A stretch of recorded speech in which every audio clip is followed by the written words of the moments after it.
प्रणाम। आज पॉल्यूशन का एक जो मुद्दा बहुत बना हुआ है इस समय दिल्ली में, तो उसी से संबंधित एक विषय पे हम विचार करेंगे। क्या मेट्रो हमारे लिए वरदान है या हानिकारक है? दोनों एंगल से हम इसका आज मुआयना करेंगे कि एक अच्छी शुरुआत हुई है और हमारे देश के लिए एक अच्छी छवि भी देती है पूरे विश्व में, क्योंकि आज से 50 साल 100 साल पहले का भारत और आज में काफ़ी परिवर्तन हुआ है और लगातार डेवलपमेंट हुए हैं। और जब आज़ाद हुआ था हमारा देश तो हमारे पास कुछ नहीं था और लगातार युद्ध थोप दिए गए, एक के पीछे एक। 48, फिर 62 में आया, 65 आया, 75 वार आया, फिर 98 में कारगिल वार आ गया और बीच में सूखा भी हुआ। फिर 65 में तो खाने के लिए नहीं था, अकाल पड़ गया था बहुत। 65 के करीब में तो गेहूं भी नहीं था हमारे यहाँ, हमने अमेरिका से गेहूं भी लिया था। फिर 68 में हमारे इंदिरा गांधी ने हरित क्रांति किया, जिससे देश में आज हम सेल्फ सफिशिएंट हुए हैं अपने फूड के मामले में और डेवलपमेंट करते जा रहे हैं। इसी का एक उदाहरण है कि हमारा इलेक्ट्रिक का मॉडर्नाइजेशन आज गवर्नमेंट बड़ी ज़ोर शोर से कर रही है।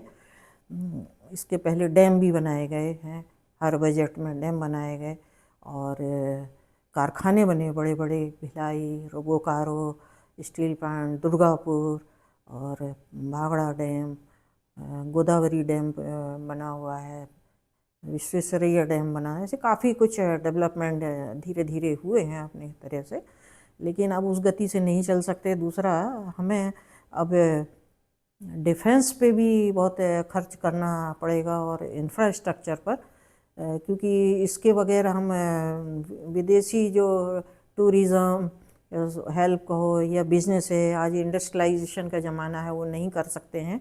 तो इसीलिए गवर्नमेंट ने रेल को मॉडर्नाइजेशन किया। तो 2014 में दिल्ली मेट्रो का शुभारंभ किया गया, जिसमें दिल्ली क्योंकि पॉल्यूशन बहुत होता है, दिल्ली जो एक अरावली हिल से घिरा होने के कारण यहाँ का AQI मतलब यहाँ पॉल्यूशन का जो स्टैंडर्ड है वो 200 से 250 होता है। और यहाँ फॉरेन डिग्निटरी रहती हैं, राजदूत रहते हैं, आना जाना रहता है, तो इसलिए एक चिंता का विषय हो गया है। तो गवर्नमेंट ने एक इनिशिएटिव लिया है मेट्रो का। तो इसके जनक कहलाते हैं हमारे श्रीधरन, श्रीधरन कहलाते हैं, जो कोंकण रेलवे का उनको अनुभव था। जो साउथ जाने वाली बॉम्बे से जो कोंकण रेलवे चलती है उसके वो निर्माण करता थे। आज तक करीब करीब $2 बिलियन गवर्नमेंट ने रेलवे पे खर्च किया है। और 2004 में सबसे पहले विश्वविद्यालय से कश्मीरी गेट तक अंडरग्राउंड 2 किलोमीटर का एक पैच बनाया गया था ट्रेन का। उसके बाद में फिर अभी तीन और रेल उनको ज्वाइन करने लगी हैं। इस समय वर्ल्ड का सेकंड लार्जेस्ट वो फर्स्ट सबसे बड़ा मेट्रो स्टेशन बन गया है और सबसे भी इंटरचेंज होती हैं उसमें। और इसी तरह से रैपिड प्राइवेट प्लेन DLF और INFS कंपनी है, उनने मिलके प्राइवेट रेल बनाई थी, जो राउंड लगाते हुए साइबर सिटी जो है सिकंदराबाद से राउंड लगाते हुए 56 सेक्टर तक जाती है और आगे और जयपुर तरफ जाने का आगे का जैसे जैसे मॉनेटरी फाइनेंशियल व्यवस्था हो जाएगी, गवर्नमेंट उसको एक्सटेंड करती जाएगी, क्योंकि इंडस्ट्रियल जोन जो आगे हो रहा है उसमें ये सहयोग देती है लोगों को जॉब में आने जाने में, पॉल्यूशन नहीं करती है। पॉल्यूशन का बताएं तो अभी तक इनने 24 से 30% नाइट्रोजन NO2 जिसको बोलते हैं और 26 से 60% तक कार्बन डाइऑक्साइड का रिड्यूस किया है। ये इसको अच्छा एक योगदान कहेंगे, क्योंकि इसके कारण क्या होता है, लोग अपनी गाड़ी नहीं निकालते हैं। हमारे यहाँ देखा होगा आपने, 2-2 4-4 गाड़ियाँ हो गई। 91 से जब से लिबरलाइजेशन किया गवर्नमेंट ने, तो एक स्टेटस सिंबल भी बन गया और लोगों ने गाड़ी ही खरीदना शुरू कर दिया और लगातार उसको बढ़ाते ही जा रहे हैं। विदेशी कंपनियों को तो प्रॉफिट होता है, क्योंकि उनके यहाँ पॉपुलेशन कम है, उन्हें तो मार्केटिंग करनी है, और हिंदुस्तान से अच्छा 146-48 करोड़ का जो मार्केट है, तो वो छोड़ना नहीं चाहते हैं, तो वो उसका चल रहा है।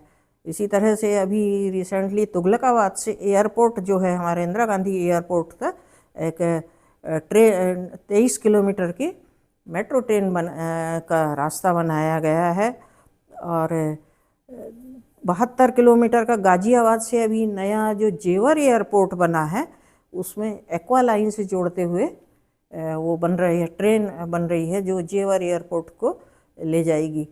तो वो एक था। इस तरह से टोटल गवर्नमेंट ने अभी 34,807 करोड़ रुपए इस पे 2025-26 में अभी खर्च किए हैं इनके ऊपर।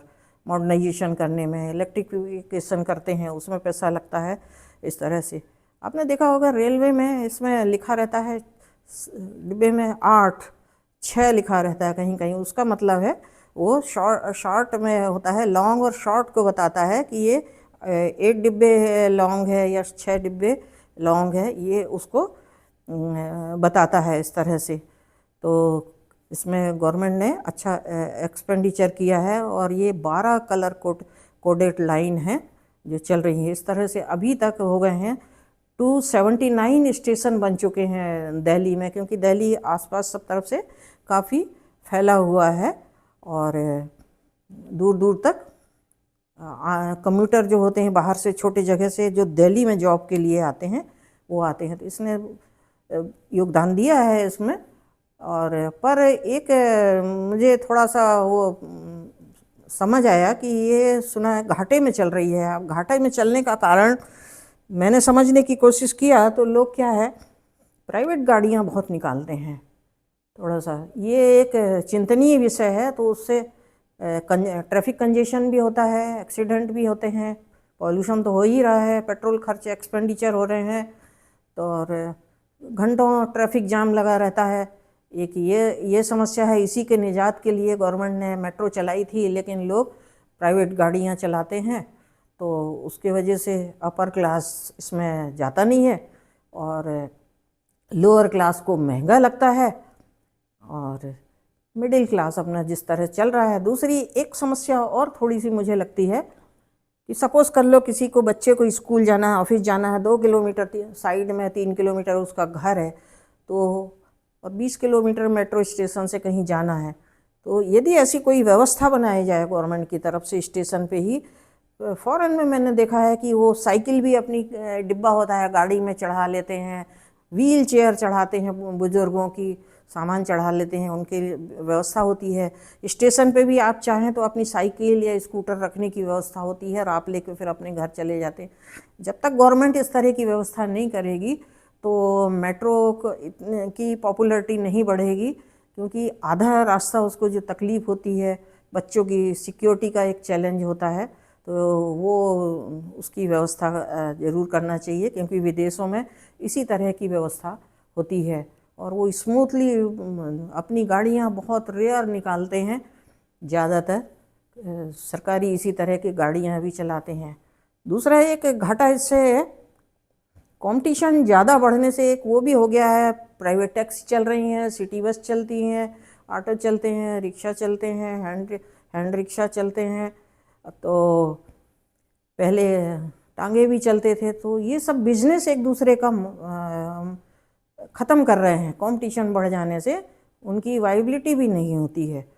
तो यदि प्रॉपर मेट्रो की व्यवस्था करेंगे, तो ऑटोमेटिकली लोग धीरे धीरे गाड़ियाँ खरीदना कम कर देंगे, और एक सेफ़ ट्रांसपोर्ट को ज़रूर अपनाएंगे। तो इससे गवर्नमेंट को भी फ़ायदा होगा और कम्यूटर को।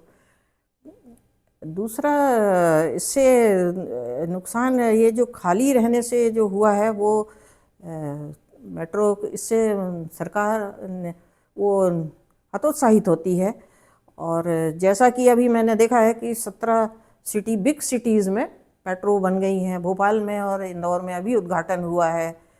अब इस तरह के कंपटीशन की स्थिति में गवर्नमेंट ने जो खर्चा किया है वो कितना पैसे निकाल पाएगी, ये विचारणीय है। हैदराबाद है, बेंगलोर है, पुणे है, दिल्ली है, कलकत्ता में तो मैंने बताया कि सबसे पहला मेट्रो 1920 में अंग्रेज़ों ने बनाए थे और सक्सेसफुली चल रहा है। वहाँ ट्राम भी चलती है, सारी व्यवस्था चल रही हैं।